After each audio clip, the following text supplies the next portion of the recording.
ಸ್ನೇಹಿತರೆ, ನಿಮ್ಗೆ ಗೊತ್ತಾ, ಕಬ್ಬು ಯಾವಾಗ ಸಕ್ಕರೆ ಆಗಿ ಕನ್ವರ್ಟ್ ಆಗುತ್ತೋ ಆವಾಗಲೇ ಅದರ ಒಳ್ಳೆಯ ಅಂಶಗಳು, ನ್ಯೂಟ್ರಿಯೆಂಟ್ಸ್, ವಿಟಮಿನ್ಸ್, ಮಿನರಲ್ಸ್ ಎಲ್ಲವೂ ಅದರಿಂದ ಹೊರಗೆ ಹೋಗಿಬಿಡುತ್ತೆ.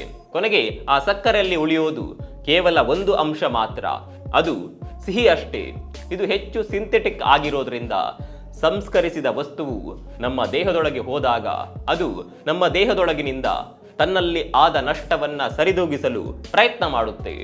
ಇದು ಮಿನರಲ್ಸ್, ನ್ಯೂಟ್ರಿಯೆಂಟ್ಸ್, ವಿಟಮಿನ್ಸ್ಗಳಂತಹ ಪೋಷಕಾಂಶಗಳ, ಜೀವಸತ್ವಗಳು, ಖನಿಜಗಳನ್ನ ಹೊರಹಾಕಲು ಪ್ರಾರಂಭಿಸುತ್ತದೆ. ಈ ಸಂಸ್ಕರಿಸಿದ ಸಕ್ಕರೆ ನಮ್ಮ ದೇಹದೊಳಗೆ ಹೋಗಿ ಮೂಳೆಗಳ ಸ್ಟ್ರಕ್ಚರ್ ಅನ್ನ ಕರಗಿಸ್ತಾ ಹೋಗುತ್ತೆ.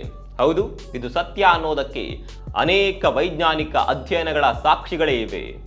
ನಮ್ಮ ಮೂಳೆಗಳಿಂದ ಕ್ಯಾಲ್ಸಿಯಂ ಅನ್ನ ಹೇಗೆ ಹೊರತೆಗೆಯುತ್ತೆ ಅಂತ ಕ್ಲಿಯರ್ ಆಗಿ ಸಾಬೀತುಪಡಿಸಿದ್ದಾರೆ. ಅಷ್ಟೇ ಅಲ್ಲ, ಶುಗರ್ ಕೊಕೇನ್ಗಿಂತಲೂ ಹೆಚ್ಚು ಅಡಿಕ್ಟಿವ್ ಅಂತ ಸಂಶೋಧಕರೇ ತಿಳಿಸಿದ್ದಾರೆ. ಒಂದೇ ಪದದಲ್ಲಿ ಹೇಳೋದಾದರೆ ಶುಗರ್ ಅಥವಾ ಸಕ್ಕರೆ ಅನ್ನೋದು ಸ್ಲೋ ಪಾಯ್ಸನ್. ಆದರೆ ನಿಮಗೆ ಸಿಹಿ ತಿಂಡಿಗಳನ್ನ ಅಥವಾ ಸಿಹಿಯನ್ನ ತಿನ್ನದೇ ಇರೋದಕ್ಕೆ ಸಾಧ್ಯವೇ ಇಲ್ಲ. ಹೀಗಾಗಿ ಸಕ್ಕರೆಯ ಬದಲು ನೈಸರ್ಗಿಕವಾಗಿ ಸಿಗುವ ಅನೇಕ ಸಿಹಿ ಪದಾರ್ಥಗಳಿವೆ. ಖರ್ಜೂರ, ಅಂಜೂರ, ಒಣದ್ರಾಕ್ಷಿ, ಹೀಗೆ ಆರೋಗ್ಯಕ್ಕೆ ಬಹಳ ಉತ್ತಮವಾಗಿರುವ ಸಿಹಿಯನ್ನೇ ತಿನ್ನಿ.